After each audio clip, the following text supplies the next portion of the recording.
Halo. Semangat pagi. Bagaimana kabar kalian? Semoga kita semua dalam keadaan yang sehat dan selalu semangat.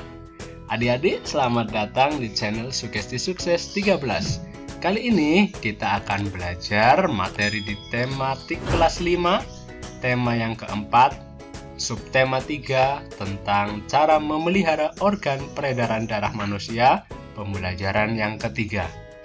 Mari kita awali pembelajaran kali ini dengan berdoa. Semoga Allah memberikan kemudahan dan kelancaran pada pembelajaran yang akan kita pelajari. Berdoa mulai. Selesai. Oke adik-adik, kita simak dulu ya tujuan pembelajaran yang akan kita capai hari ini.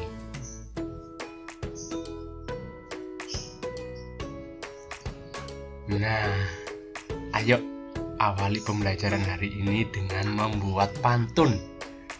Pada pembelajaran sebelumnya, kita sudah sama-sama tahu berbagai macam jenis pantun.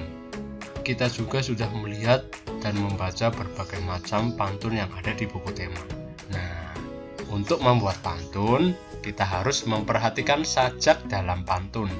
Misalnya, akhiran baris pertama adalah N, maka baris ketiganya juga harus N. Jika akhiran baris keduanya T, maka akhiran baris keempatnya juga harus T. Perhatikan contoh berikut. Jalan-jalan dekat pohon, tempat indah hijau rumput. Pada Tuhan kita memohon, sesuai ajaran yang kita anut. Nah, jika kalian perhatikan, akhiran baris pertama dan ketiga sama, yaitu N.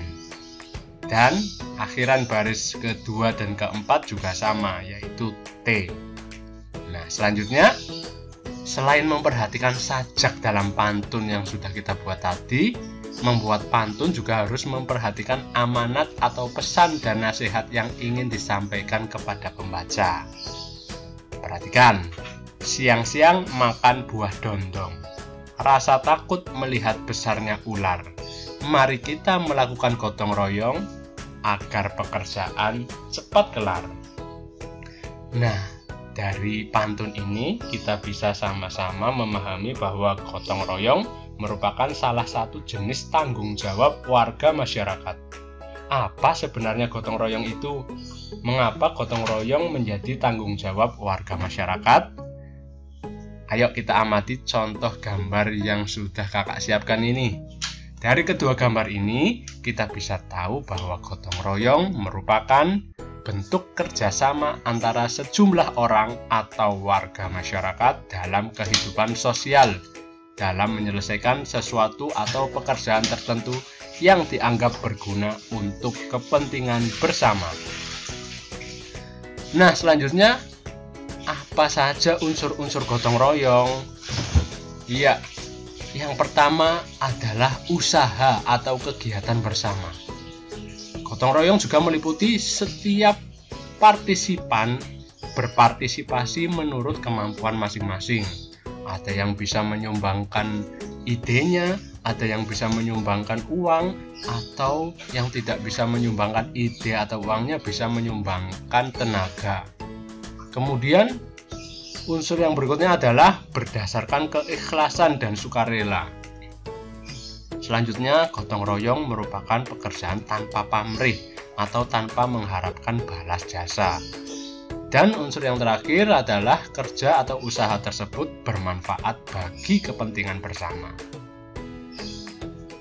Kemudian, manfaatnya apa saja nih adik-adik? Tentu saja yang pertama meringankan beban, waktu, dan biaya. Selain itu juga meningkatkan rasa kekeluargaan dan bisa meningkatkan rasa persatuan dan kesatuan. Manfaat yang berikutnya adalah menumbuhkan sikap sukarela, tolong-menolong, dan kebersamaan. Oke, selanjutnya kita baca sebuah bacaan yang ada pada buku siswa kalian halaman 109 sampai 111. Kalian perhatikan ya, kakak bacakan. Interaksi sosial merupakan dasar bagi semua aktivitas manusia yang berhubungan dengan orang lain. Proses interaksi tidak dapat dilepaskan dari kehidupan sehari-hari. Proses interaksi ini dapat terjadi apabila ada pertemuan dua orang atau lebih. Selain itu, interaksi terjadi karena adanya kepentingan pemenuhan kebutuhan masyarakat di berbagai bidang seperti berikut. Yang pertama, bidang ekonomi. Kepentingan ekonomi adalah kepentingan seseorang yang saling bergantung satu sama lain. Hubungannya dalam perdagangan dan kebutuhan pemenuhan makan, sandang, dan papan. Interaksi dalam ekonomi dapat kita jumpai di pasar atau tempat perbelanjaan, di tempat terjadinya proses interaksi ekonomi. Selain kepentingan ekonomi dalam bentuk barang, kepentingan ekonomi yang lain terlihat dalam bentuk jasa. Misalnya, banyak organisasi yang menawarkan jasa kepada masyarakat umum seperti lembaga belajar, bank, rumah sakit, event organizer, jasa paket atau kurir, sampai jasa cuci. Semua produk jasa juga termasuk dalam interaksi ekonomi. Secara umum, interaksi ekonomi ditandai dengan adanya hubungan antara dua individu atau antara individu dengan lembaga yang menggunakan proses transaksi uang. Yang kedua adalah bidang politik. Jenis kepentingan ini digunakan oleh para anggota pemerintahan dan anggota partai politik untuk menjalankan kekuasaan negara.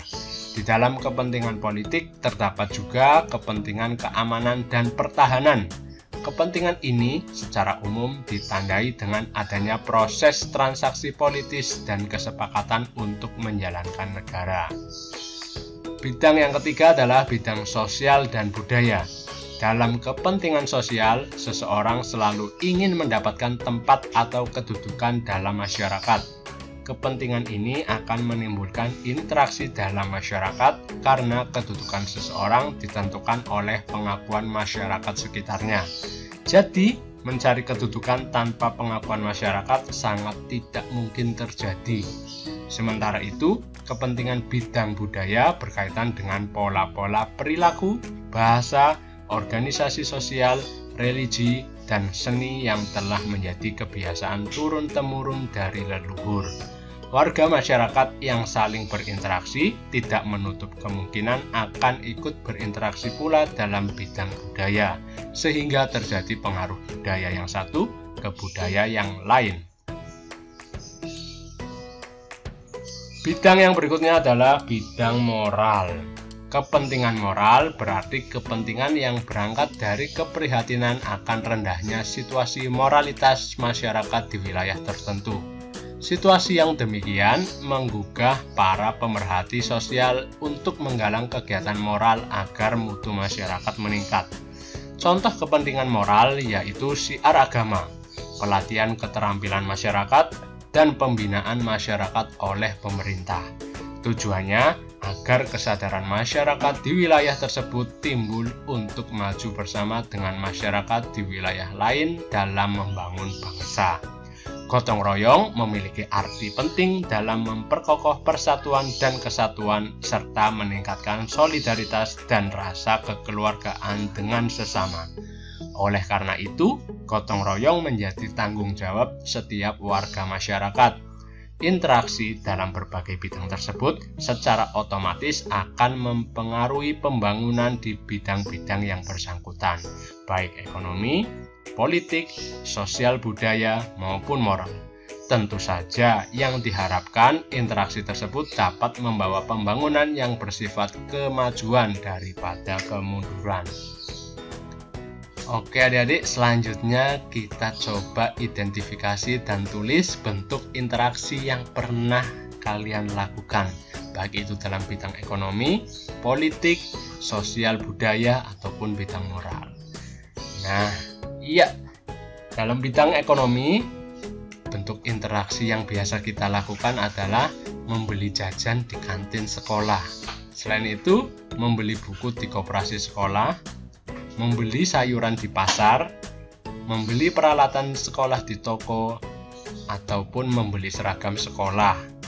Kemudian, dalam bidang politik, ikut memilih ketua dan wakil ketua kelas, melihat pemilihan ketua RW, melihat pemilihan kepala desa, melihat pemilu presiden dan wakil presiden, serta melihat pemilihan anggota DPR.